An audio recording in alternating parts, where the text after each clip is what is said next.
सब नहीं बोले यार, वंदे मातरम।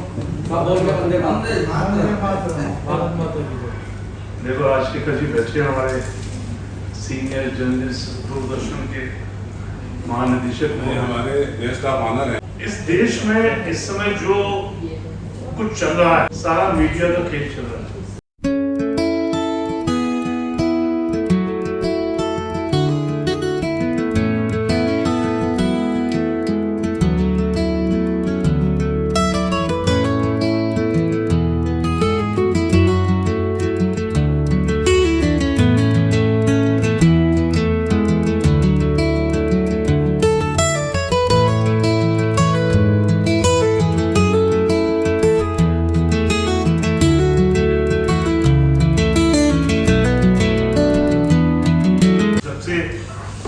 हमारे लोकप्रिय प्रधानमंत्री नरेंद्र मोदी जी आए और उन्होंने एक नारा दिया है कि 2047 इतना विकसित हो चुका होगा जिसकी परिकल्पना हम कर सकते हैं, लेकिन जिस पे काम ऑलरेडी शुरू हो गया है।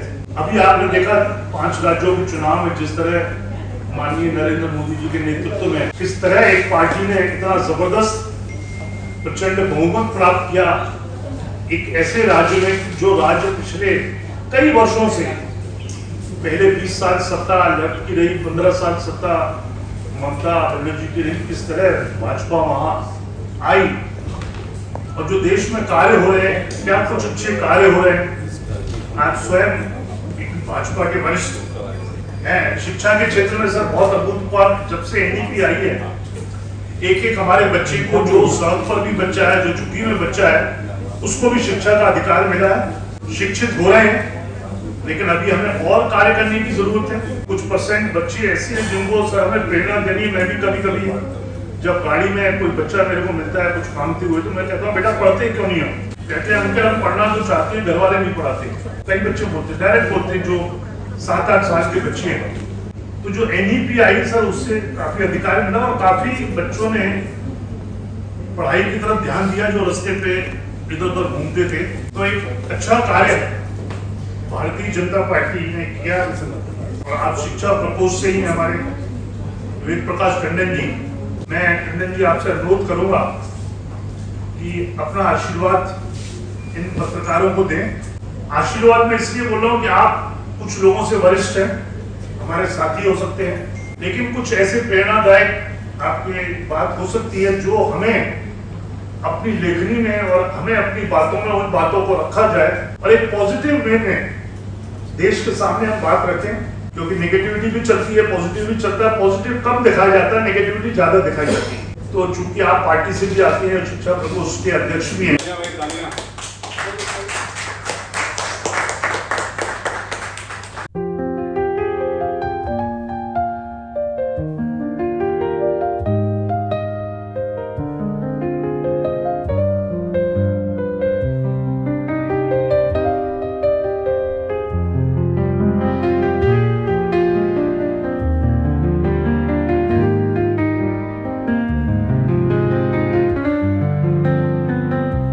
के इस छठे नेशनल सेमिनार में आप लोगों का हार्दिक अभिनंदन और स्वागत है। सबसे पहले मैं स्वागत करना चाहूंगा मेरे अग्रज, मेरे बड़े भाई, मेरे आदर्श, दिल्ली में मेरे अभिभावक पंडित राजशेखर व्यास जी का। प्रेस क्लब के लोगों से तो बहुत ही मतलब खासा परिचित ही नहीं, एक तरह से सबके हम तो मैं सबके मित्र हैं, सबके बड़े भाई हैं और बहुत पुराने सदस्य हैं।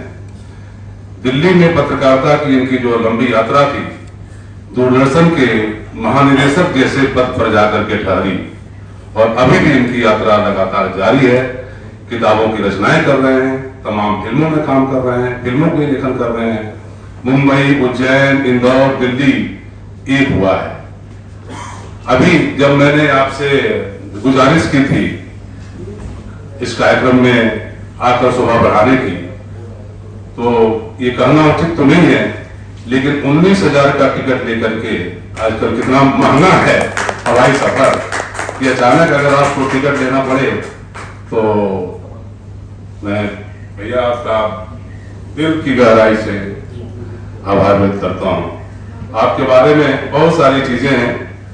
आप लेखक, संपादक और निर्माता निर्देशक तो ही हैं। अनेक भाषाओं में आपने लेखन किया है। कैम्ब्रिज के उप महानिदेशक रहे,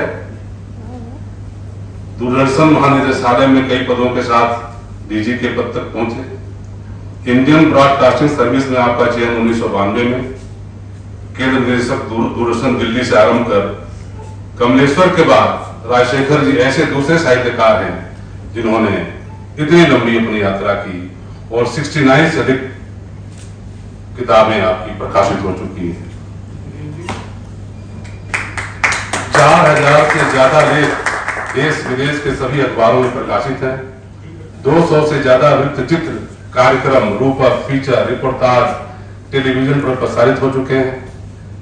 अकेले अपनी जन्मभूमि उज्जैनी पर 3 महत्वपूर्ण वृत्त चित्र जयति जय उज्जैनी, काल और द टाइम का निर्माण कर चुके हैं। उज्जैनी पर इनकी फिल्म और किताबें जयति जय उज्जैनी देश के हर घर में शोभायमान है। ये France, Europe, Malaysia, Singapore, America, Norway, Soviet रूस, बीजिंग आदि, चीन आदि देशों की यात्रा कर चुके हैं। फ्रांस सरकार, संस्कृत मंत्रालय एवं विदेश मंत्रालय भारत से सम्मान फेलोशिप, ABU, AIBD सिंगापुर एवं मलेशिया से मैन ऑफ द ईयर सम्मान, विश्व हिंदी सम्मेलन न्यूयॉर्क में सम्मान, हिंदी अकादमी दिल्ली के पत्रकारिता सम्मान, साहित्यकार सम्मान जैसे असंख्य सम्मानों से सम्मानित राजशेखर भैया का आप लोग करतल धन से स्वागत करिए। इतना लंबा आपका वृत्तांत है कि मुझे लगता है कि काफी समय देना पड़ेगा, तो मैं यहीं पर विराम देता हूं।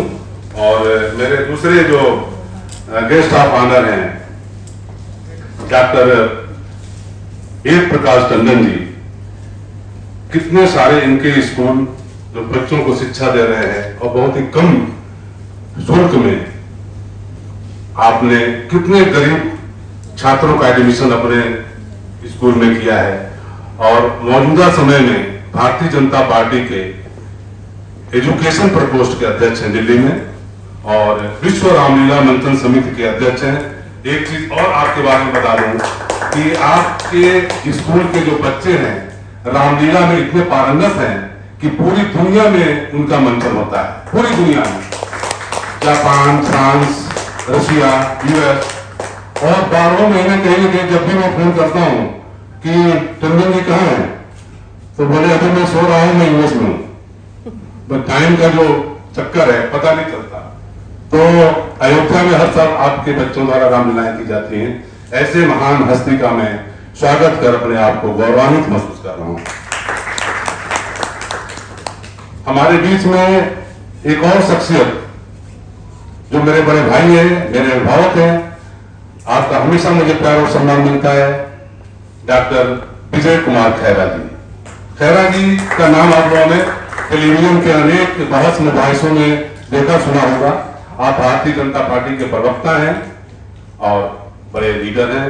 इनके पिताजी भी विधायक थे और कांग्रेस से सांसद का भी चुनाव लड़ चुके हैं जब ये कांग्रेस में थे। बहुत पुराने राजनीतिज्ञ हैं और समाज सेवी हैं। बहुत सारे इनके बिजनेस हैं। मैं आपका हार्दिक अभिनंदन और दिल से आभार व्यक्त करता हूं। हमारे सामने हमारे बहुत सारे साथी हैं।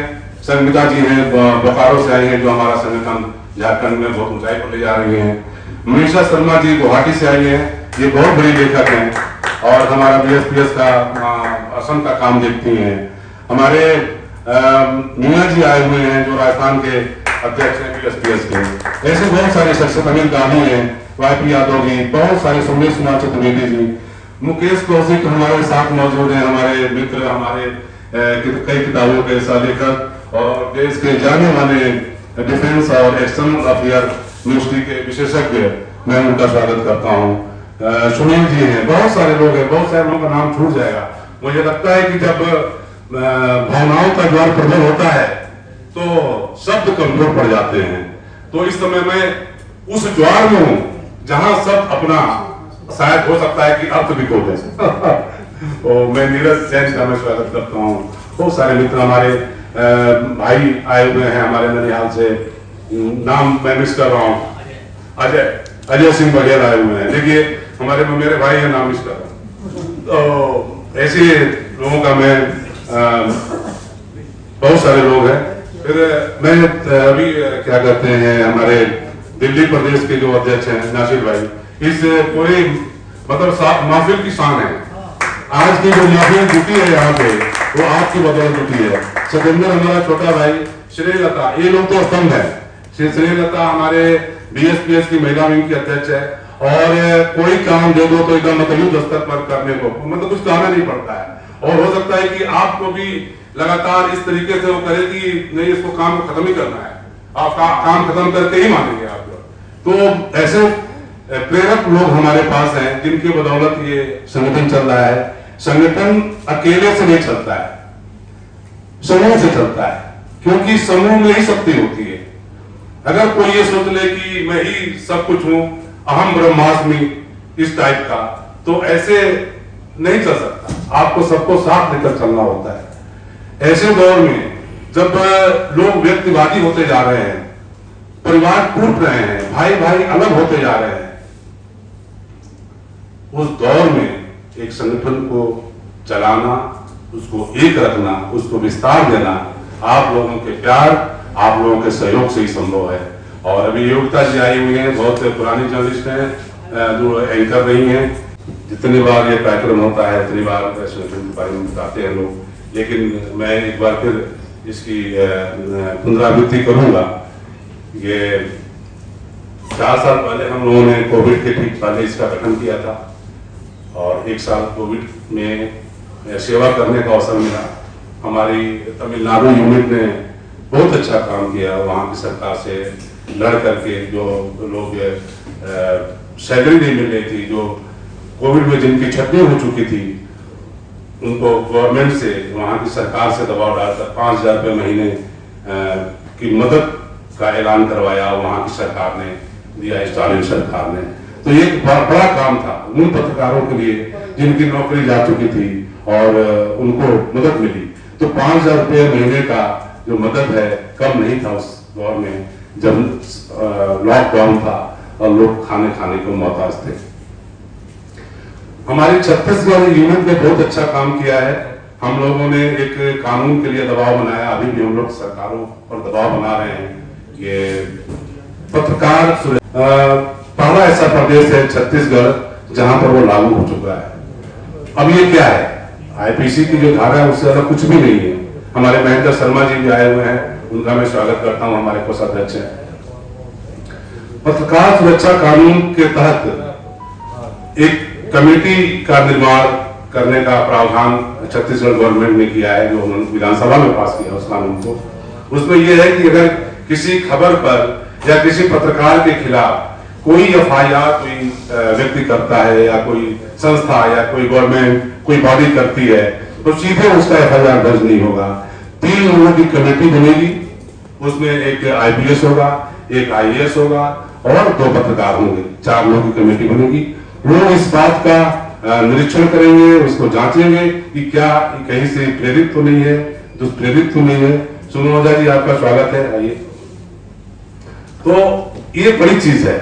वहां की विधानसभा में इसको पारित करा करके हम लोग इस कानून का मूर्त रूप देने का हम लोगों ने काम किया। और कांग्रेस गवर्नमेंट थी वहां पे, मुझे याद है 2 साल पहले की बात है, हमने छत्तीसगढ़ की विधानसभा में जाकर के, वहां के सभागार में जाकर के धन्यवाद ज्ञापित किया। हमारी जो भारतीय श्रमजीवी पत्रकार संघ की जो छत्तीसगढ़ इकाई है, उन्होंने 200-250 पत्रकारों का सम्मेलन किया, और वहां के सीएम ने, बघेल साहब थे, आमंत्रित किया मुझे, और हाल में जाकर के विधानसभा के हमने उन्हें धन्यवाद ज्ञापित किया। तो ये इस संगठन के लिए बहुत ही अविस्मरणीय पल था। और हमने झारखंड में भी प्रयास किया था कि अगर कोई पत्रकार कैजुअलिटी उसकी होती है तो वहां की सरकार 50,000 रुपया 1 लाख का जो है, हम मिले थे वहां के चीफ मिनिस्टर से, उन्होंने हमें। तो ऐसी बहुत सारे योजनाएं हैं हमारे पास। एक्चुअली हम लोग कोई यूनियन नहीं है। मुझे पता है कि आज की तारीख में यूनियन बाजी करके आप कुछ नहीं कर सकते। हमने देखा है कि हिंदुस्तान अखबार के 200 श्रमिक कई साल तक यहाँ धरने पर बैठे रहे और कुछ नहीं हुआ। सरकारें जाहिर सी बात है कि उन्हीं की सुनती है जिनके पास पावर है। खाने में मुझे बुरे नहीं होना चाहिए, उनके पास ताकत है, जो मालिकान है अखबारों के या मीडिया के, वो पैसे वाले लोग हैं, उनके पास पूरी टीम है वकीलों की। एक पत्रकार नहीं लड़ सकता। आप एक वकील करोगे, बार बार जाओगे आओगे, आपका पैसा कहां से आएगा? उनके 100 मुकदमे चल रहे हैं, एक मुकदमा आपका भी देखेगा, 20 साल 50 साल तक जुड़ाएगा आपको। उनके पक्ष में हिंदुस्तान अखबार के पत्रकारों की छटनी के खिलाफ कोर्ट में उनको मिला, राहत मिली। लेकिन हम वेलफेयर का काम करते हैं। मुझे पता है कि हम जिंदाबाद मुद्दाबाद करके हम जीत नहीं सकते। पत्रकारों के पास पैसा नहीं है और संगठन में भी कमजोरी है। अभी 10 पत्रकारों से कहा जाए कि किसी के खिलाफ एक कोई जाति होगी, चला जाए जरा किसी अधिकारी से मिला जाए, तो धीरे धीरे सब लोग सड़क लेंगे। मुझे नहीं लगता कि कोई समय दे पाएगा। हर आदमी बिजी है, वो अपने काम में इतना मशरूफ है कि किसी अपने साथी के लिए उसके पास वक्त नहीं है, और खासकर महानगरों में तो वाकई वक्त नहीं है। जीवन अभी छोटे शहरों में बचा हुआ है। मैं गोरखपुर से आता हूँ, देवरिया जिला छोटा सा मेरा जिला है। अभी भी लोग वहां इकट्ठे होते हैं। मैं जब भी जाता हूँ देखता हूँ कि एक पत्रकार साथी के खिलाफ अगर कोई बात हो जाती है, एक्सीडेंट हो जाता है या उसके यहाँ कुछ मिसहैपनिंग हो जाती है, तो 50-100 लोग जुड़ जाते हैं, पत्रकार आ जाते हैं। छोटा शहर है, आने में दिक्कत है। यहाँ तो आने जाने में प्रॉब्लम है। वो लगता है कि 50 किलोमीटर जाना, 50 किलोमीटर आना या 25 किलोमीटर जाना, जाम में फंसना, अभी शाम तो देर से वो करनी काट लेता है। बहुत सारी दुश्वारियां हैं, बहुत सारी बातें हैं। तो साथियों, हम वेलफेयर का काम करने में यकीन रखते हैं। मुझे लगता है कि हम मिल करके बहुत कुछ कर सकते हैं। अगर 1 लाख 1.5 लाख लोगों का ये संगठन जो पूरे देश में है, वह अगर अपने उन साथियों के साथ कदम मिलाकर के चले जो कहीं दिक्कत में फंस जाते हैं या किसी परेशानी में है, तो एक बहुत बड़ी राहत की बात होगी, बहुत बड़ी राहत की बात होगी। मैं अपनी बात से विराम देता हूँ। बहुत बहुत धन्यवाद, आप यहाँ पर आए। बहुत बहुत धन्यवाद संजय जी, आप हमारे राष्ट्रीय अध्यक्ष हैं और बहुत अच्छी जानकारी हम मीडिया को दी कि किस तरह छत्तीसगढ़ में, झारखंड में, तमिलनाडु इकाई ने, पश्चिम बंगाल इकाई ने क्या क्या अच्छे कार्य पिछले 4-5 वर्षों में बीएसपीएस के अंदर किए, पत्रकारों के कल्याण के लिए, पत्रकारों की सुरक्षा के लिए, पत्रकारों के हित के लिए, और लगातार प्रयत्नशील है। एक सूचना देना मैं छूट गया था। इस कार्यक्रम को हमने 2 सत्रों में बांट दिया है। हमारे chief guest his excellency general VK Singh साहब आज वो नहीं आ पा रहे हैं। रात में 11 बजे फोन आया उनका कि म्यांमार का कोई डेलीगेशन मिजोरम में आया है और उनके साथ एक टॉक है, वो कल आ रहे हैं। तो कल एक कार्यक्रम में हम 5 से 7 कर रहे हैं। हमने सोचा कि ये कैंसिल करना मुनासिब नहीं होगा, तो हमने इसको 2 सत्र में बांट दिया, आज और फिर कल 5 से 7 नीचे करेंगे। तो जो साथी कल उनके साथ गुफ्तगू करना चाहेंगे या उनके साथ फोटो खिंचाना चाहेंगे, वो कल 5 से 7 आमंत्रित हैं। और आज मतलब सो मस्ट गो ऑन, मैं चाहता हूं कार्यक्रम चलता है। और संजय जी, ये मानता भी है कि जो पत्रकार लोग, हम अक्सर मंत्रियों के यहाँ 2-2, 3-3 दिन की सेमिनार कार्यक्रम करते हैं, हम अपने कार्यक्रम में आएंगे तो ये बहुत अच्छी बात है। ये हमारा अपना कार्यक्रम है। मुझे लगता है 80-90% यहाँ पत्रकार ही है, और पत्रकारों को अपनी बात करने के लिए भी कभी मंच भी चाहिए, मौका भी होना चाहिए। हमारी भी कुछ समस्याएं, कुछ बातें होती हैं। एक बहुत बड़ी समस्या है, अमरेंद्र जी हमारे सामने बैठे हैं और भी PIB एक्रेडिटेड पत्रकार बैठे हैं। सर, पिछले 5-6 साल से जो रेल में हमको डिस्काउंट्स मिलता था यात्रा में, वो डिस्काउंट बंद हो गया। व्यास जी, शायद आपको पता, उसके लिए हमें कोशिश करनी चाहिए। सरकार से हमें एक प्रतिनिधिमंडल लेके अश्विनी वैष्णव जी से मिलने चाहिए। बहुत अच्छे मंत्री हैं, मिलनसार मंत्री हैं, और सीरियसली बताया जाए कि ऐसा नहीं है कि सब पत्रकार सक्षम है। कभी पत्रकार को अपने परिवार से मिलने के लिए दूर दूर भी जाना पड़ता है।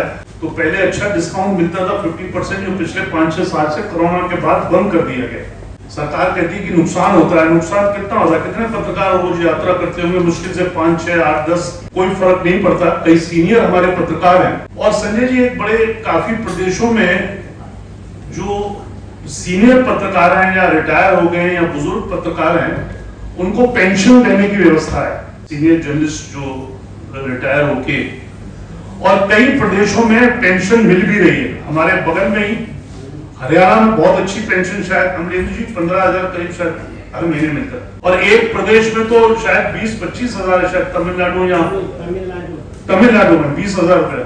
तो रिटायर हमारे यहाँ सहाय या नौकरियां चली गई हैं तो बुजुर्ग हैं, जीवन यापन बड़ी मुश्किल से कर रहे हैं, अगर उनको 15-20 हजार की सहायता सरकार दे सकती है, कोई बहुत बड़ी बात नहीं है सरकार के लिए संजय जी, दे सकते हैं, तो उसके लिए भी हमको BSPS को प्रयत्न करना चाहिए। हमारी दिल्ली की मुख्यमंत्री बहुत अच्छी हैं और पत्रकारों की हितैषी रही हैं, कई कार्यक्रमों में आती है, हमें उनको बात रखनी चाहिए। हम दिल्ली की बात कर रहा हूँ, और प्रदेशों में भी हमारे अमित गांधी जी बैठे, जिन प्रदेशों में पेंशन की व्यवस्था नहीं है, हम कम से कम उनको पत्र लिख सकते हैं, और हमारी पत्र की इतनी वैल्यू होगी कि वो सरकारें भी हमारी बात सुनेंगी, और जो बुजुर्ग पेंशन है उसको वो करेंगे। और इस तरह की बातें अगर हम करते रहेंगे तो पत्रकारों के साथ भी वास्ता रहता है। वैसे तो पत्रकारों की जो समस्या है उसके बारे में हम बातचीत करते रहते हैं, काम करते रहते हैं। अनुरोध करूंगा अपने साथियों से कि जो हमारे गेस्ट ऑफ ऑनर हैं उनको मोमेंटो देकर सम्मानित करने का कार्य करें।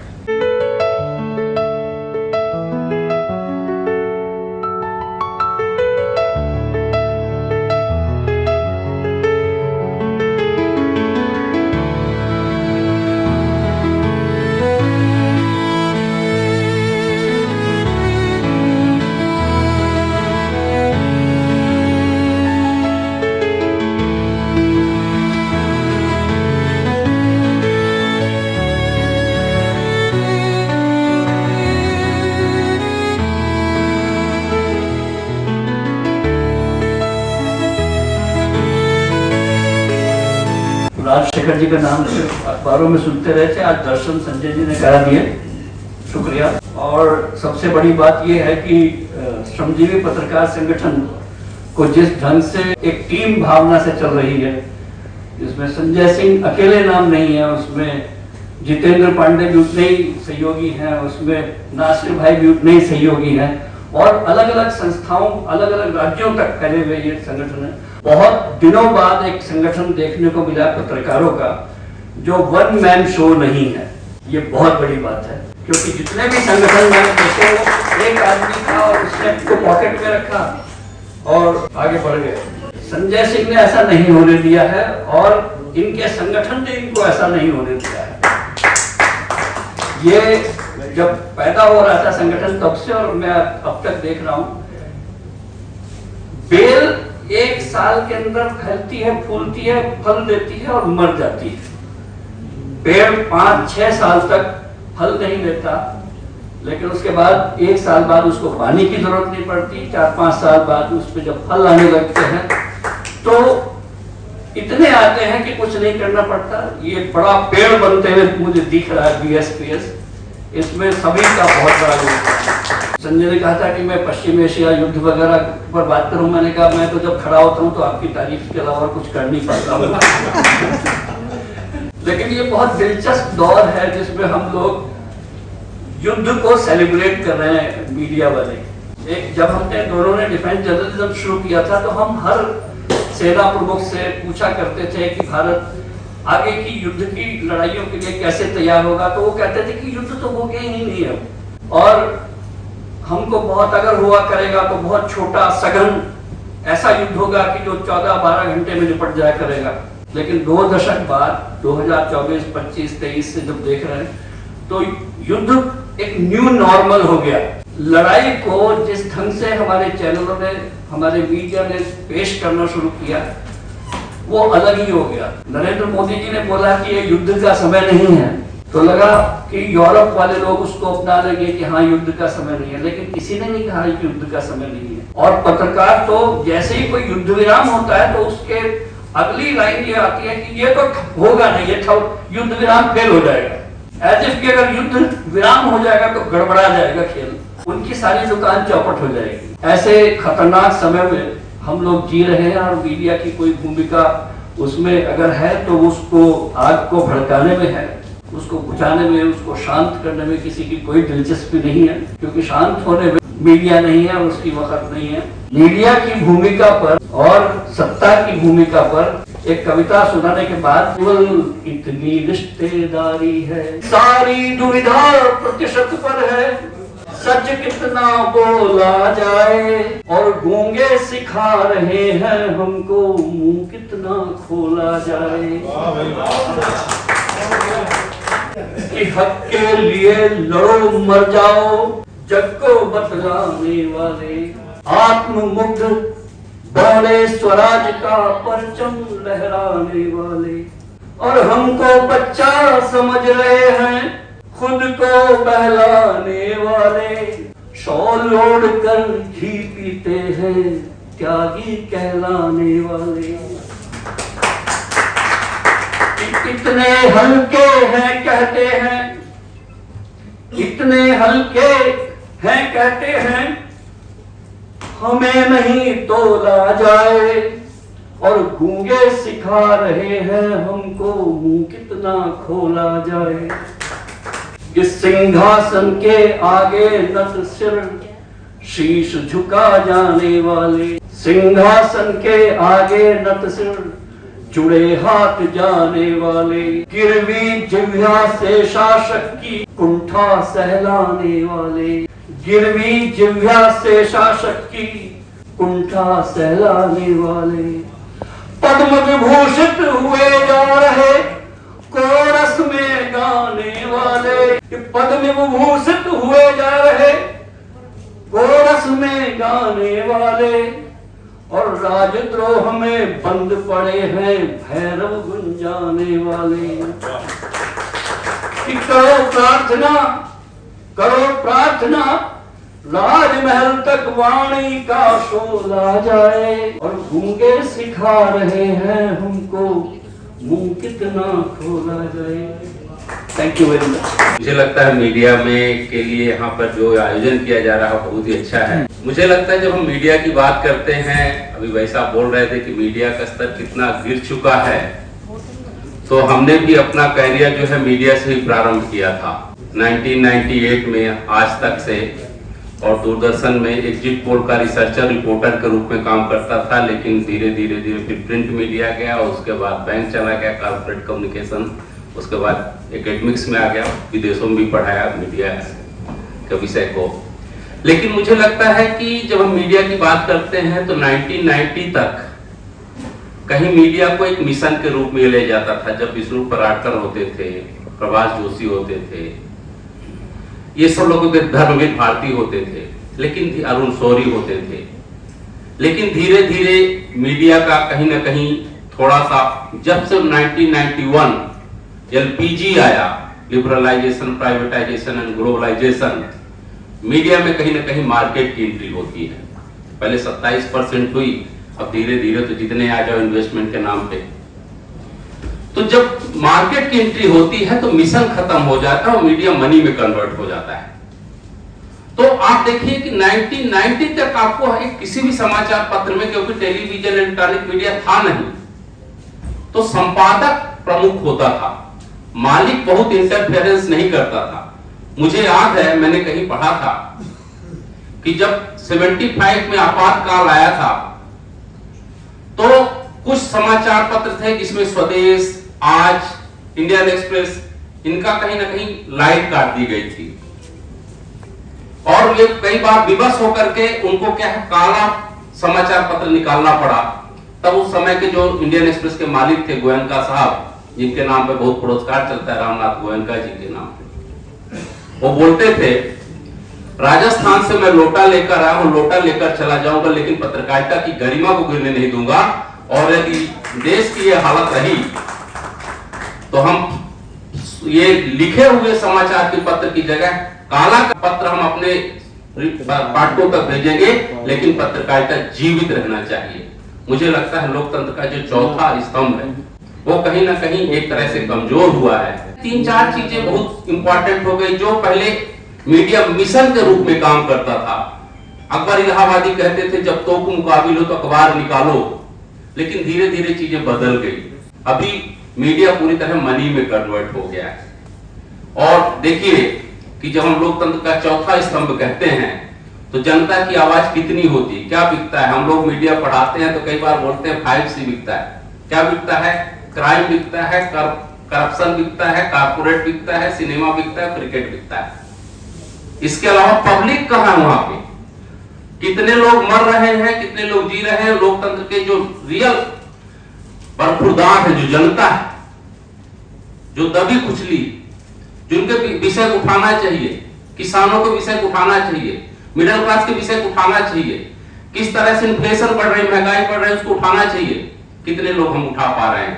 अभी बड़ी अच्छी बात हो रही थी पार्लियामेंट में, जब लड़ाई दिखाई जाए दिखावा होता है। क्योंकि मैं कई चैनलों में जाता हूं तो पहले होता था 14-15 तक कुछ पैसे भी मिलते थे और ये बोला जाता था कि भैया बीजेपी वाला बोल चुका है, कांग्रेस वाला बोल चुका है, अब आप अपने फैक्ट के साथ इन दोनों को अपना यथार्थ स्थिति बता दीजिए कि रियलिटी क्या है। तो हम एकेडमिशियन जाते थे। Thank you so much for this honour and as a owner of Bharatiya foundation and hospitals, हमारा मेन ब्रांच पटेल नगर में है, east Patel Nagar near metro station, and we've been there since 1985. It was founded and the main person in charge there is Dr. Bharti, my father, and मैं वहाँ पे as an head administrator and legal consultant basically वहाँ काम करती हूँ।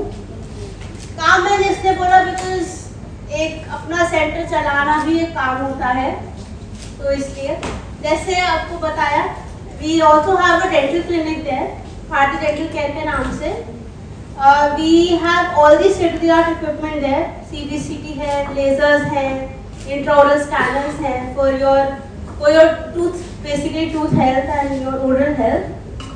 So and we have state-of-the-art laser machines for eyes and cataract machines. तो आपका बहुत बहुत वेलकम रहेगा वहाँ पे मेरी तरफ से। प्रेस फ्रीडम डे है, उसके लिए आप सभी पत्रकार बंधुओं को उसकी हार्दिक शुभकामनाएं। किसी न किसी रूप में मैं उनसे जुड़ा हूँ, हर बार वो मुझे इनवाइट करते हैं, उसके लिए मैं उनका धन्यवाद करता हूँ। हमारे बीच में श्री राजशेखर व्यास जी जो डायरेक्टर जनरल हैं दूरदर्शन के, एक्स, वो हमारे बीच में हैं। बहुत बड़े, अभी उनसे बात हो रही थी, बहुत बड़े विद्वान भी हैं, उन्होंने कई पुस्तकें लिखी हैं, बड़े कार्यों में वो जुड़े हुए हैं, उनका मैं अभिनंदन करता हूँ। हमारे बीच में विजय कुमार जी हैं, वरिष्ठ भारतीय जनता पार्टी के आप लीडर हैं, आपका भी स्वागत है। हमारे बीच में जितेंद्र पांडे जी महासचिव हैं, हमारे बीच में नासिर जी और दिल्ली के अध्यक्ष हैं। आप सबका मैं धन्यवाद करूँगा कि आपने मुझे यहाँ बुलाया। और मैं तो ये कहूँगा कि जो पत्रकार बंधु हैं हमारे, उनके कलम में बहुत पावर है और उसका वो सही समय में इस्तेमाल भी करते हैं। और ऐसी चीज़ें मुझे देखने को मिलती हैं कई बार कि आपकी कलम से बहुत सारे लोगों को न्याय भी मिलता है। जब आपकी कलम से लिखा जाता है तो उस बेगुनाह के बारे में फिर सोचा जाता है। तो आपकी जो कलम है उसमें बहुत ताकत है और उस ताकत को बनाए रखना चाहिए। जो आदर के पात्र इसलिए हैं कि आप बहुत बड़ा कार्य कर रहे हैं इस क्षेत्र में। जो पत्रकारिता है उसके माध्यम से ही लोग जान सकते हैं कि क्या हो रहा है, कहाँ क्या हो रहा है। जैसे भी चैनलों की बात हुई, चाहे टीआरपी का मसला हो वो अलग बात है, लेकिन आपके माध्यम से जो पूरे वर्ल्ड की न्यूज हम लोगों तक पहुंचती है तो ये बहुत अच्छा सराहनीय कार्य है। मैं तो उसको बहुत अच्छा कार्य कहूँगा। और मैं अपने बारे में बता दूं कि मैं स्कूल कॉलेज ही नहीं चलाता, हमने एक मुहिम भी चला रखी है कि अपने जो बच्चे हैं उसमें सनातन संस्कृति को किस तरह लाया जाए। उसके लिए 2019 में मैंने स्टेज शेयर की थी हमारे आदरणीय प्रधानमंत्री नरेंद्र मोदी जी के साथ, और उनसे बातचीत के बाद हमने एक अभियान चलाया हुआ पूरे देश में। जो लोग मेरे से जुड़े हुए जानते हैं कि हमने बच्चों के माध्यम से अब तक 6 स्टेट में, अयोध्या, ओरछा, ऋषिकेश, कुरुक्षेत्र, उसके अलावा लाल किला और कई जगह हमने जो हमारे ग्रुप में बच्चे हैं 4th से लेकर 11 तक के, 4th से 11 तक के, वो पूरी संपूर्ण रामायण 1 दिन की भी करते हैं, 3 दिन की भी और 10 दिन की भी करते हैं। वो चल रही है। और कहीं से भी मुझे अगर कोई फोन आ जाता है तो मैं उस कार्य को जरूर करता हूँ। मैं एक छोटा सा एग्जाम्पल दे रहा हूँ, फोन तो बहुत आते हैं। राम भद्राचार्य जी का डायरेक्ट फोन आया कि जी बेटा ये जयपुर में मेरा जन्मदिन है, 77 ईयर उनके कंप्लीट हो रहे थे, तो एक दिन आपको बच्चों की लीला करनी है। तो उस दिन हमने जयपुर में उस लीला को किया।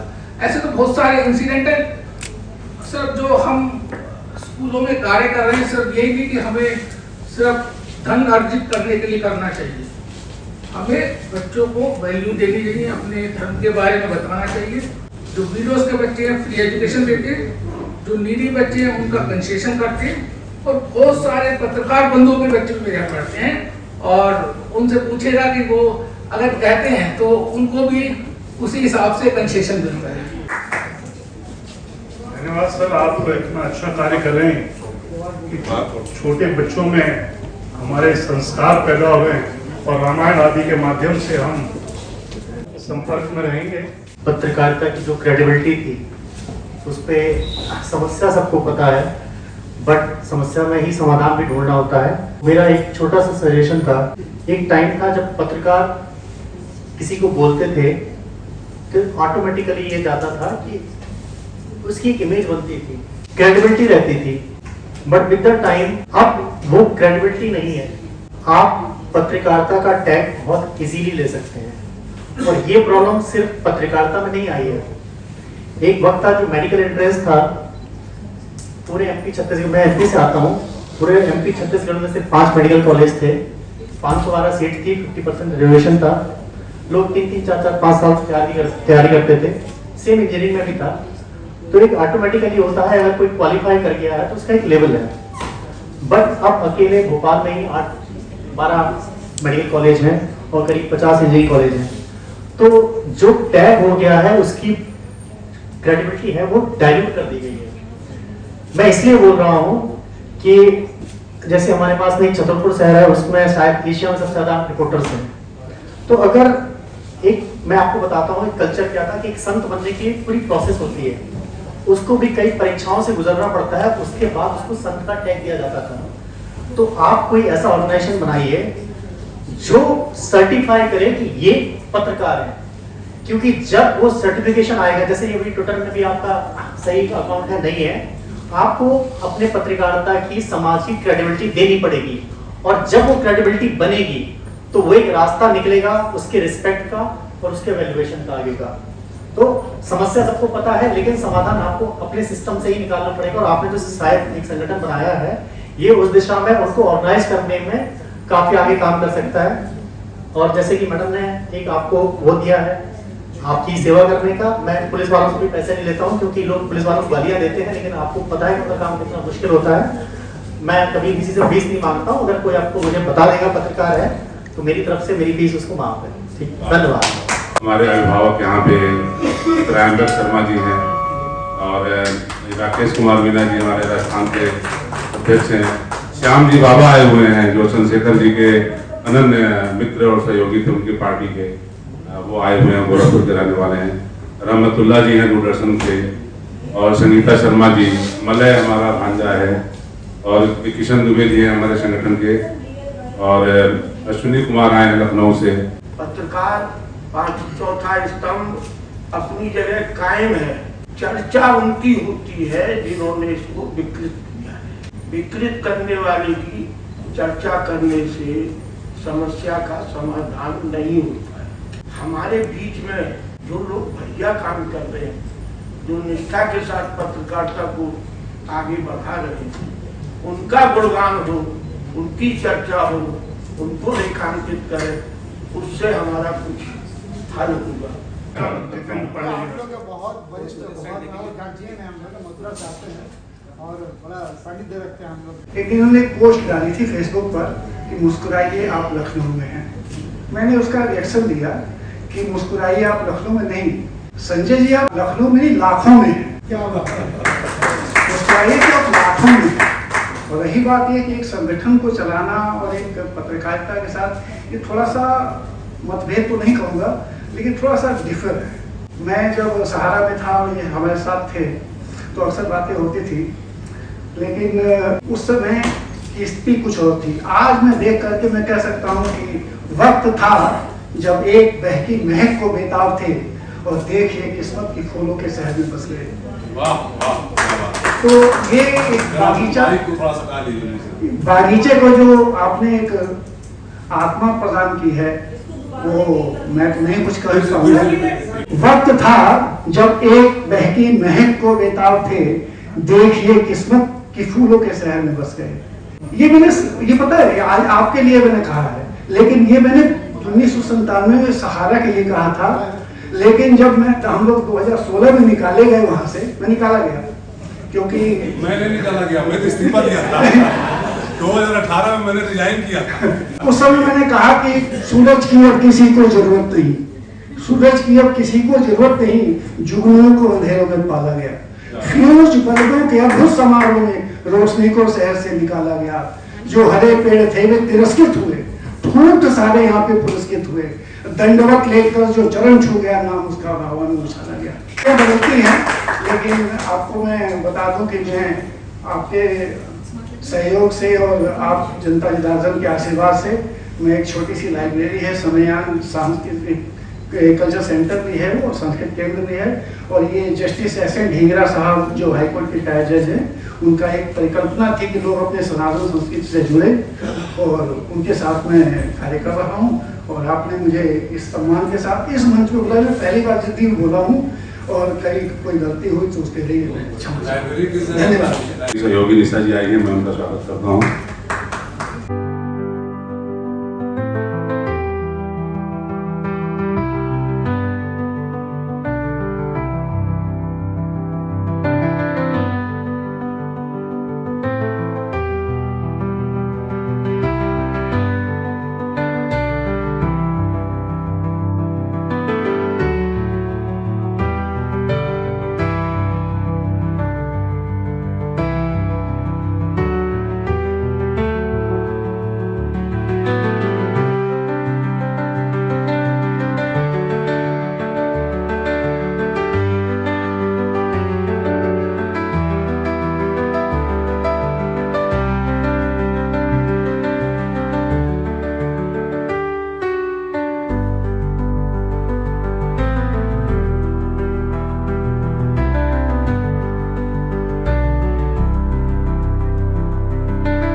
हमारे साथ में भारत अपडेट की HR किरण जी भी मौजूद है।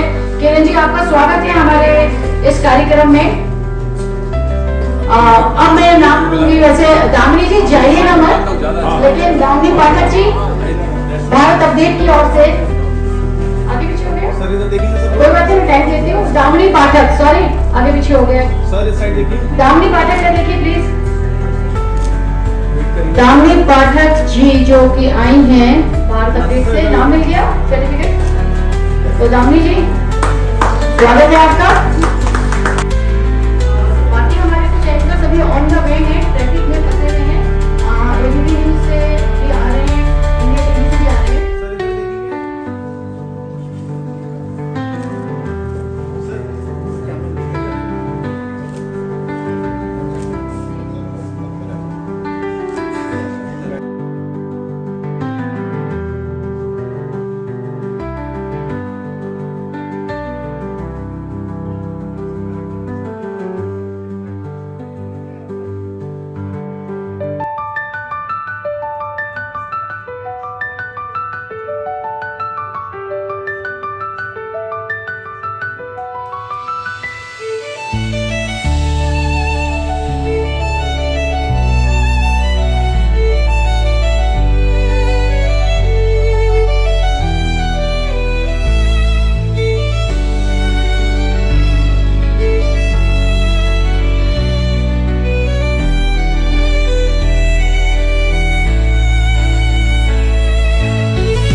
भी मलो तो मोहब्बत की बू नहीं आती। अब इत्र भी मलो, जो आपके लाइब्रेरी में उनका जो बीच में है, अब इत्र भी मलो तो मोहब्बत की बू नहीं आती। वो दिन गए जब पसीना भी गुलाब था। संजय, मैं बेहद गुस्सा और नाराज हूँ। और खलील जबरान ने कहा कि अगर आप नाराज नहीं हैं तो आधे बेईमान तो वैसे ही मेरी नाराजगी की वजह यह है कि पत्रकार बैठे हैं, बातें पत्रकारिता की हो रही है। किसी ने कहा बड़े कलम नवाज और कलम में ये होना चाहिए। मैं अगर पूछूं कि इस पूरे सभागार में कितने लोगों के जेब में कलम है तो मेरा ख्याल है 2 या 4 हाथ उठेंगे। कलम नहीं, वो मोबाइल वाले दौर के पत्रकारों की बात कर रहा हूँ मैं, कलम घिसू पत्रकारों की बात नहीं कर रहा हूँ। जिसके लिए अकबर इलाहाबादी ने कहा था कि खींचो न कमान को न तलवार निकालो, घर तोप मुकाबिल हो तो फिर अखबार निकालो। इतने लोग हैं तो पत्रकारिता की इस परंपरा से हुए प्रोफेसर साहब जिनका आपने सम्मान किया, जो कि फोटो खिंचाने उतरत थे, उन्हें बाबूराव विष्णु पराड़कर का पूरा नाम तक नहीं पता। आप विष्णु पराड़कर बोल रहे हैं, नहीं क्षमा कीजिए, पहले सुनिए। दुख की बात यह है कि पत्रकारिता के प्रोफेशन में ऐसे लोग आ गए जिन्हें यह भी नहीं पता। अगर मैं आपसे पूछूं, ये आज तक के जो बच्चे बैठे इन्हें नहीं पता होगा कि आज तक कभी दूरदर्शन पे 30 मिनट का एक प्रोग्राम था जो मैं चलाया करता था मेट्रो चैनल पे, एसपी सिंह को लाता था। 30 मिनट का प्रोग्राम इतना पॉपुलर हुआ कि हमारी नेशनल न्यूज बंद करनी पड़ती थी। तो फिर मुझे चीफ ने कहा कि यार इसको कहीं लेट करो। वो 10 बजे ले गए। सुरेंद्र प्रताप सिंह की डेथ के बाद राहुल देव और तमाम लोग आए। पर ये क्यों जानकारी दे रहा हूँ? इसलिए कि आज भी बहुत पत्रकारों को शायद ही मालूम हो कि संसार में एक अखबार ऐसा है जिसका circulation 1,70,00,000 copy per day. Bharat का सबसे बड़ा अखबार कौन सा है? नवा टाइम्स, टाइम्स ऑफ इंडिया जो भी है, 5 लाख, 2 लाख, 2.5 लाख, 3 लाख सबसे बड़ा लार्जेस्ट सर्कुलेटेड बुक है। जापान का अखबार है याशानी शिंबुन, जिस अखबार के लिए अपनी निजी ट्रेन चलती है अखबार बांटने, जिस अखबार की छत पर 16 हेलीकॉप्टर तैयार रहते रिपोर्टर के लिए सदैव। मैं जब NH के जापान में गया, हमारा कोलैबोरेशन होता है दूरदर्शन का NH के जापान के साथ, वो वहाँ का पब्लिक स्पीच ब्रॉडकास्टर है। तो मैंने कहा मैं एडिटरों से मिलूं, स्पोर्ट्स एडिटर, आपके जो डिफेंस एडिटर, तो वहाँ एक पेज का एक एडिटर होता है। कितने 16 एडिशन निकलते हैं। ऐसे रशिया का अखबार है प्रावदा, 70 लाख कॉपी बेचता है। न्यूयॉर्क टाइम्स है, 90 लाख कॉपी बेचता है। वाशिंगटन पोस्ट है। अब ये भी धीरे धीरे खत्म हो रहा है, आपको पता है क्यों? मैं काफी देर से यहाँ लोगों के भाषण सुन रहा था और नोट भी कर रहा था। माननीय वेदप्रकाश जी, विजय कुमार जी सब बैठे हैं, पुराने लोग हैं। तो अकबर इलाहाबादी का शेर पढ़ा गया। मुझे कल एक किस्सा कहीं से याद आ रहा था। मैं जब फ्लाइट में बैठा तो मैं सोचता रहा कि देश प्रेम, देशभक्ति, श्रमजीवी पत्रकार संघ। अच्छा, ये बहुत अच्छी बात कही संजय ने। आपको बेहद दिलचस्प बात बताऊं कि जो संजय आपके लिए इतने बड़े पिलर हैं, मैं उस संजय को जानता हूं जो गोरखपुर से बहुत मासूम सा बच्चा आया था। प्रेस क्लब ऑफ इंडिया में अंग्रेजी पत्रकारों का कब्जा था और अंग्रेजी पत्रकार भी so called elite class type वाले, जो एक अलग जनरेशन थी जो हाईली इंटेलेक्चुअल मानते थे अपने आप को, उनको भंग करके देखते देखते संजय ने यहाँ आम आदमी को जोड़ा, गरीब पत्रकारों को जोड़ा, श्रमजीवी पत्रकारों को जोड़ा। एक ऐसा मासूम सा बच्चा मेरे देखते देखते पिलर बना। मैं जब देखता था कोने में तो मुझे बहुत छोटे भाई जैसा लगता था ये बच्चा। मैं उन पत्रकारों को जानता हूँ जो आज बड़े भाई आपके स्टारवर्ड है, उनमें से ज्यादातर तो मुझसे बहुत जूनियर थे। मनोज रघुवंशी, राजीव शुक्ला है, तमाम। तो कई बार यहाँ से गरीब पत्रकार, साइकिल होती थी या चुनाव के दिनों में, तो जाते घर तो उनको शॉल उड़ा देते, हम मफलर उड़ा देते थे कि रात में उनको ठंड लगे, जैकेट पहना देता था। अभी तो सब मर्सिडीज और BMW में आने लगे, वोट डालने। पर मैं बात कर रहा हूँ 80 के दौर की। तो पत्रकारिता का जो एक धर्म है, पत्रकारिता का जो एक मर्म है, या पत्रकारिता जो एक कर्म है, उसको नई पीढ़ी को फिर से याद दिलाना होगा कि ये छोटा मोटा काम नहीं है। आप कोई बस कंडक्टर नहीं है, फलानी ट्रेन की कोई DC नहीं है। ये आर्मी से भी बड़ा एक काम है आपका। You are the custodian of the society. आपके हाथ में कलम नहीं है, ये हथियार से बढ़कर के हथियार है। इस कलम ने बहुत बड़े बड़े राजनेताओं को धराशायी किया है। और आजादी की लड़ाई में बहुत कम लोगों को पता होगा कि जो भी लड़े हैं वो सब पत्रकार थे। कितने लोग जानते हैं कि महात्मा गांधी बहुत बड़े पत्रकार थे, नवजीवन अखबार निकालते थे, यंग इंडिया निकालते थे, लोकमान्य तिलक मराठा और केसरी निकालते थे, जवाहरलाल नेहरू नेशनल हेराल्ड निकालते थे। जिस राजनेता का आप नाम लेंगे वे सब बेसिकली पत्रकार थे। कुछ लोग सोचते वो वकील थे, वकील तो बाद में थे, पत्रकार पहले थे। सब वकालत तो सबने पढ़ी आजादी के पहले, पर पत्रकारिता से जीवन की शुरुआत करी है। और बापू तो बाद तक आपको कल्पना नहीं होगी, बापू से अच्छी अंग्रेजी की ड्राफ्टिंग किसी की नहीं थी, न स्पीच किसी की थी, लेकिन उनकी पत्रकारिता का अलग ये है कि उनके जीवनी का लुई भीषण ने लिखा है कि जब भारत आजाद हुआ तो बीबीसी उनसे इंटरव्यू लेने आई, तो बापू ने अंग्रेजी के बजाय हिंदी में बात की और उनसे कहा जाओ दुनिया को संदेश दे दो कि गांधी अंग्रेजी भूल गया। इससे बड़ा कोई संदेश नहीं था आजादी मिलते ही। उन्होंने कहा जाओ दुनिया को कह दो कि गांधी को अंग्रेजी नहीं आती। ये हिंदी पत्रकारिता की ताकत थी। हिंदी पत्रकार ऐसे थे, राजेंद्र माथुर, प्रभाष जोशी, जिनका नाम लिया आपने। प्रभाष जोशी पर पहली किताब है मेरी, मसी कागज, 1986 में। जब प्रभाष जोशी को लोग महाकाल का पंडा कहते थे, तब पहली किताब मैंने लिखी थी मसी कागज। उसी नाम से बाद में कलम लिखने लगे। कमलेश्वर, राजेंद्र यादव। एक बात बहुत अच्छी उठी थी लेखक और पत्रकारों के बीच की। कितने लोग जानते हैं, जानना चाहिए, हिंदी के सब महान लेखक संपादक भी हुए हैं, और सब संपादक बड़े महान लेखक थे। अज्ञे, रघुवीर सहाय, दिनमान के संपादक, धर्मवीर भारती धर्मयुग के संपादक, और इतना बड़ा कवि की कनुप्रिया भी, ठंडा लोहा भी, गुलाम का देवता भी, और सूरज का सातवां घोड़ा भी लिखता। इतने बड़े बड़े लेखक पत्रकार थे। जहाँ बात तक विद्यानिवास मिश्र नवाब टाइम्स में एडिटर बने, तो वो लेखक, फिर राजेंद्र माथुर ने एक लाइन खींची कि नहीं, पत्रकार को सिर्फ पत्रकार ही होना चाहिए। हालांकि वो खुद भी बहुत अच्छे लेखक थे, पर वो बात के जो प्रभाष जोशी बड़े अच्छे कवि और लेखक थे, पर उन्होंने अपने लेखक कवि को मार के पत्रकारिता का मार्ग प्रशस्त किया। पर उनके जर्नलिज्म में जब भी बेहतरीन लेख आते थे, पढ़िए आप, चल उठ रहे भाई भवानी, भवानी प्रसाद की डेथ पर पढ़ने मार्मिक आर्टिकल, स्मिता मनस्मिता, तो ऐसे अद्भुत लेखक लोग थे पत्रकारिता। परंपरा क्या है वो हमको पढ़ना चाहिए, जानना चाहिए। अभी किस स्थिति से हम गुजर रहे हैं उस पर देखना चाहिए, सोचना चाहिए। संजय ने एक अच्छा काम किया, जो बहुत बड़ी बात यहाँ आई, 1.5-2 लाख मेंबर हो गए लोग। ये प्रेस क्लब के 15,000 से ज्यादा नहीं। प्रेस क्लब ऑफ इंडिया में बैठे लोगों को भी नहीं पता कि आप वाशिंगटन जाओ, न्यूयॉर्क जाओ, कुआलालंपुर चले जाओ, तो ये प्रेस क्लब ऑफ इंडिया का कार्ड वहां चलता है, इन्हें नहीं मालूम। यहाँ कोई विदेशी को मैं ले आता था, संजय भाई को पता है, तो हम ही लोग उनको ड्रिंक कराएं या गिफ्ट दे दें, तो व्यक्तिगत तौर पर आप लंदन जाओ, अमेरिका जाओ, प्रेस क्लब ऑफ इंडिया के मेंबर हो, तो they will treat you like a guest. आपको 2 दिन तो पहले गेस्ट ड्रिंक में आप करोगे। यहाँ तो ऐसे देखते हैं अंग्रेज कैसे आ गया, अंदर कैसे घुस गया, ये किसका गेस्ट है। तो ये जो भाव है पत्रकारिता का, विश्व मानवता वाला भाव अभी नहीं आया।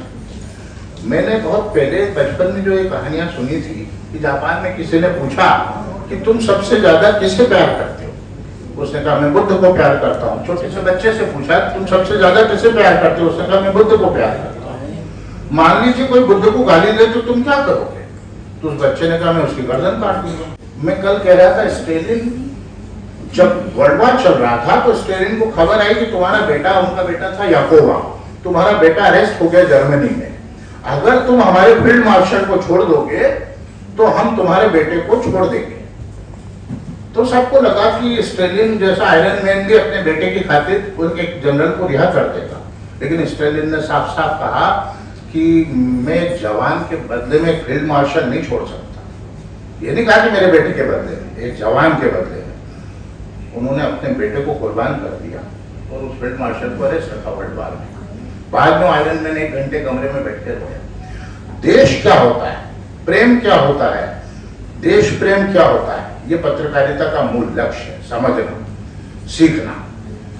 आपको पता राष्ट्र धर्म निकलता था, बचनेश त्रिपाठी निकालते थे लखनऊ से, आरएसएस की पूरी शाखा ही वहीं से पांचजन्य से शुरू हुई। अटल बिहारी वाजपेयी एडिटर रहे हैं, कितने लोग जानते होंगे, अटल बिहारी वाजपेयी एडिटर रहे, पांचजन्य के भी, राष्ट्र धर्म के भी। और ये सब पत्र पत्रिका ने राष्ट्र निर्माण की बड़ी भूमिका अदा की। मेरा जितना काम है सरदार भगत सिंह पर, सुभाष बाबू पर, या पांडे वैजयंत शर्मा वगैरह बहुत बड़े पत्रकार थे, वो कहते थे किसी वीर बावर्ची बिस्ती घर कहीं चले जाओ। ये जो चैनलों के भी एक मशरूम हो गया है, हमारे हम तो कुकुर मुद्दा कहते हैं, इतनी चैनल हो गया ही है।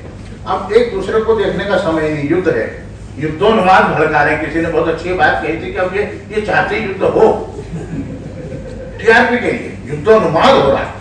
वार उनके लिए WWF हो गया है, किसका बच्चा मरेगा, किसका पिता पता जाएगा, कौन शहीद होगा, उन्हें कोई लेना देना नहीं, वे चाहते वार हो।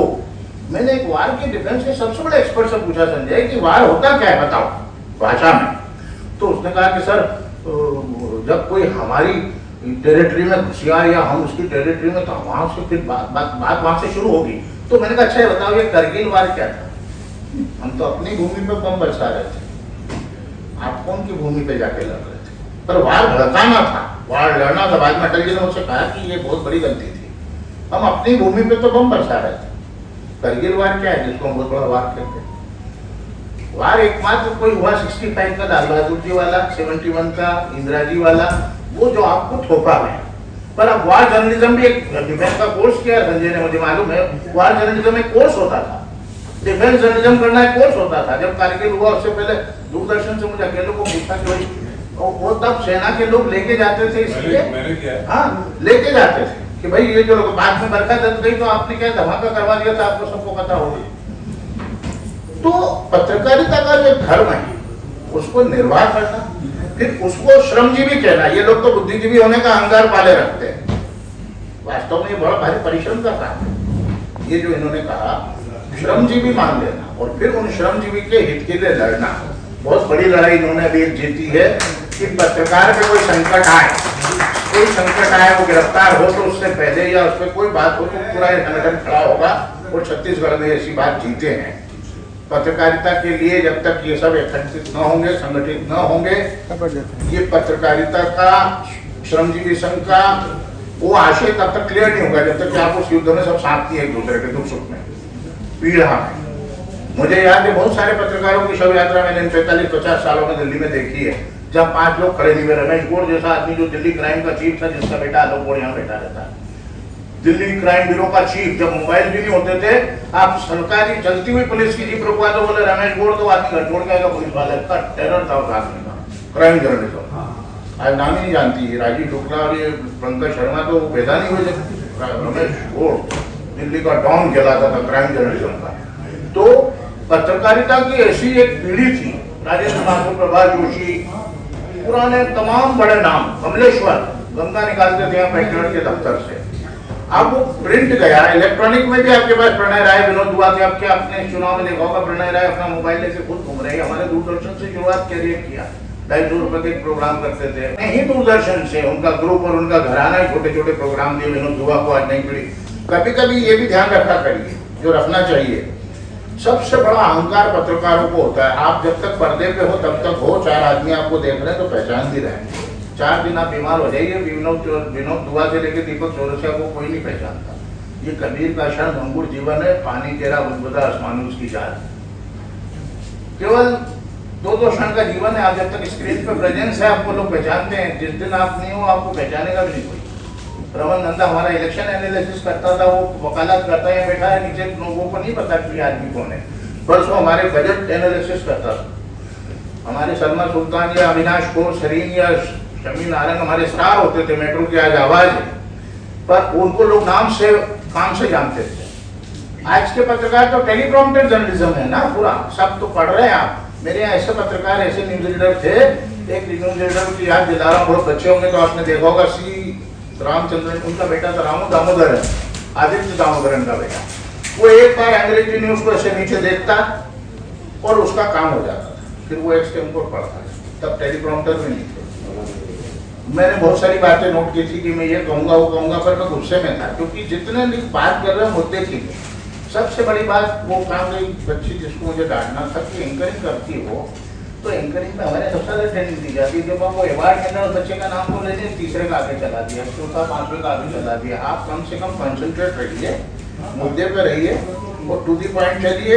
सबसे ज्यादा अपने बारे में बेखबर रहते हैं, दुनिया की खबर देने वाले पत्रकार, और अपने बारे में सबसे ज्यादा अनभिज्ञ भी रहते हैं, अपनी लड़ाई लड़ने में भी सबसे ज्यादा पीछे रहते हैं। जो संजय ने कहा, दूरी का बहाना बना के लोग नहीं आते दिल्ली में। तो मेरा इतना सा निवेदन है कि जब संजय ने एक बहुत बड़ा श्रमजीवी पत्रकार संघ बनाया है, और ये संघ वैसा नहीं है जैसे यहाँ बहुत सारे दिल्ली प्रेस यूनियन फलाना यूनियन लोग, सुविधा पर बिके हुए लोग, सुविधा पर बिके हुए लोग बरगद की बात करते हैं, गमले में उगे हुए लोग। और पत्रकारिता ये थी कि केवल स लिखने से लोगों को मालूम था कि सर्वेश्वर दयाल सक्सेना है निर्माण में, प्रशु मतलब प्रयाग शुक्ल है। धर्मवीर भारती अपना नाम उल्टा करके लिखते थे, तिरभा। बड़े से बड़े राइटर का सिर्फ छोटा सा नाम जाता था, शाहिद मिर्जा लिखता था शामी, सदोष पढ़ते हम रविवार श्री दिनमान उठाते हो सदोष ने लिखा है तो क्या लिखा होगा। तो ये जो एक महान परंपरा आपके पास है, मैंने इनसे कहा सबसे अच्छी बात है कि आप पत्रकारिता की सुरक्षा का कानून बनाइए। आज एक आदमी रेलवे की वो मांग रहा था, अच्छा मोदी सरकार ने आती क्या करा, पार्लियामेंट से लेके फलानी जगह सब कटिंग करो भाई, तो आप पे गाय सबसे पहले गिरी। सबसे कहना था भाई हमें तो सबसे पहले रिपोर्टिंग को भागना होता है, घर परिवार से संपन्न नहीं होते, खेत गृहस्थी होते तो फिर पत्रकारिता में युद्ध करने नहीं कूदते, आदमी मिशन लेकर कूदता है। अब उसे परिवार में जाना, दिवाली मनाने, तो आपने उसका वो कंसेशन उड़ा दिया, वो ठीक करवाओ। पत्रकार सुरक्षा कानून बनाओ, उस पर हमला होने से पहले, पुलिस से भी पहले आपकी एक पूरी सिक्योरिटी टीम होनी चाहिए, जो लीगल टीम भी हो और जो पत्रकार की रक्षा करे। नहीं तो पत्रकार सबसे ज्यादा अकेला पड़ जाता है और पुलिस में बंद होते ही मजे की बात है कि उसकी परम धर्म वाले एक दूसरे के साथी के खिलाफ स्टोरी चलाना शुरू कर देते, आरोपी मान लेते बगैर ये जाने कि वो बेचारा युद्ध लड़ रहा है, वो सच्चा है या गलत है। इस मामले में एक यशवंत को देखा करो, वो बड़ास वाले, वो एक्स जर्नलिस्ट है, बहुत बढ़िया, एनडीटीवी या कहां से निकला है, पर जब भी कोई पत्रकार पे हमला हुआ सबसे पहले शुरू हो जाता। यशवंत देखा होगा ना, भड़ास.com करता है। ऐसे ऐसे ऐसे 50-25 पत्रकार आपके पास होना चाहिए, इतने बड़े संजीव पत्रकार संघ में, जो सब पत्रकारों की लड़ाइयों को अपनी लड़ाई समझ के लड़े। अब जो मुख्य बात भाई ने उठाई है, विजय भाई ने कहा था, इन्होंने कहा, वेद प्रकाश जी ने भी कहा, लेकिन मेरा मुख्य मामला यह है कि पत्रकारिता के इस कर्म को, पवित्र कर्म, इधर जो पीठ पत्रकारिता ने कलुषित किया है, ब्लैक जर्नलिज्म हुआ, ब्लैकमेलिंग हुई, पैसा खाना, बदनामी का मामला हुआ, जिसके हाथ में माइक है, मुझे कहते हुए संकोच है, पर एक सच्ची बात है, प्रभात डबराल मेरे बड़े अंतरंग मित्र थे, तो मैं बहुत सहारा में लोगों को रखवाता और वो अच्छे बच्चे देता तो प्रभात बड़े खुश होता था कि वैसे आपने बहुत अच्छे नौजवान दिए। एक बार एक व्यापारी मित्र का उज्जैन से फोन आया कि भाई साहब वो मेरे एक सहारा का जर्नलिस्ट मुझे परेशान कर रहा है, क्या वो आके रोज कहता कि तुम्हारे कुछ गुटके उठके बनाता था या मुझे सुपारी, बोले उसमें से हमने वो निकाल देंगे, कसारा बोलते हैं क्या, अप्रोच तुम्हारे इसमें से निकला, हम तुम्हारे खिलाफ स्टोरी करेंगे या ऐड दो। तो उसने मुझे था, मैंने प्रभात से कहा, तो उसने कहा सच्ची बात तो ये सर मैं आपको क्या बताऊँ, तनख्वाह उनको कोई भी ग्रुप दे नहीं रहा, उनसे कहा खुद ही कमाओ खुद ही करो। ये बहुत पहले ब्लिट्ज में करेंगे करते थे, आपको कार्ड बना दिया ना ब्लिट्ज का, आप जर्नलिस्ट हो, आदमी बोले तनख्वाह क्या मिलेगी, बोले कार्ड दे दिया, इसके बाद और तनख्वाह मांग लो, इस कार्ड से कमाओ। मतलब आदमी के दुकानदारों को धमका है, मैं ब्लिट्ज में हूँ ये स्टोरी करूंगा। तो ये जो ब्लैकमेलिंग शुरू हुई, ये 15-20-25 सालों की देन है जर्नलिज्म के नाम पर, येलो जर्नलिज्म जो शुरू हुआ, जिसको आप पीठ पत्रकारिता कहते हैं। हमने शुरू किया था एक विनीत नारायण के साथ कालचक्र, भारत का पहला वीडियो कैसेट मैगजीन में, तब तक जब तक साथ रहा जब तक वो मालचक्र में नहीं बदला। जिस दिन वो मालचक्र में बदला मैंने कालचक्र छोड़ा, वरना हम बहुत जबरदस्त स्टोरी करते थे, खतरनाक स्टोरीज करते थे और वो बहुत एक्सपोज करने वाली जर्नलिज्म थी। ये तहलका.com से भी पहले की बात है। लेकिन अभी क्या वजह से तहलका को भी उसने दुरुपयोग करना शुरू कर दिया। तो इस हथियार को आपके हाथ में है कि आप सब्जी काटने के हथियार चाकू से आंतड़ियां काटोगे या सब्जियां काटोगे, उसका पॉजिटिव उपयोग करोगे या नेगेटिव उपयोग करोगे। तो पत्रकारिता को मेरा इतना सा विनम्र निवेदन है कि आप और कहीं जाइए, दूसरा ठेकेदारी करिए, प्रॉपर्टी डीलर बन जाइए, कुछ और काम करिए, इस महान पेशे को छोड़ दीजिए, बख्श दीजिए। अगर यहाँ आए हैं तो यहाँ समर्पण के भाव से आइए, पीर बावर्ची कुश्ती कर बन के। एक अखबार का विज्ञापन आता था आजादी के पहले कि तनख्वाह, फांसी का फंदा, ये आजन्म कारावास, भत्ता, भूखा मरना। अभ्युदय अखबार, भविष्य का अखबार, अरविंद घोष का अखबार था युगांतर, काम करने के बदले में फांसी मिल सकती है, संपादक की जरूरत है। वो लोग जाते थे, अप्लाई करते थे। आजादी की लड़ाई में युगांतर और भविष्य और अभ्युदय जैसे अखबारों का महानतम योगदान, इसके 21 संपादक एक के बाद एक फांसी चढ़े। तो इस पत्रकारिता के इस महान पेशे को पवित्र बनाए रखिए, कलंकित न होने दीजिए और अपने कलम को, जिसके लिए गोपाल सिंह नेपाली ने लिखा कलम आज दिन की जय बोल, तो लोगों को बोलना पड़ेगी कलम आज दिन की जय बोल। धन्यवाद। ये घंटों बोल सकते हैं और इनको सुनना बहुत अच्छा लगता है, ज्ञान में वृद्धि होती है। इतना बड़ा इनका संसार है, बहुत बड़ा संसार रियली। ये जब भी दिल्ली आते हैं तो मुझे जरूर फोन करते हैं, संजय कहाँ भैया, दिल्ली में आओ, बैठते हैं, प्रेस क्लब बैठते हैं, और ये जो बैठते हैं तो पूरा एक मंडली बैठ जाती है। और तब यही सिर्फ बोलते हैं, बाकी लोग सुनते हैं। वाकई बहुत बहुत धन्यवाद भैया, आपका जो इतना बड़ा आपका प्रभामंडल है, अब सिंचित हुए आपके विचारों से।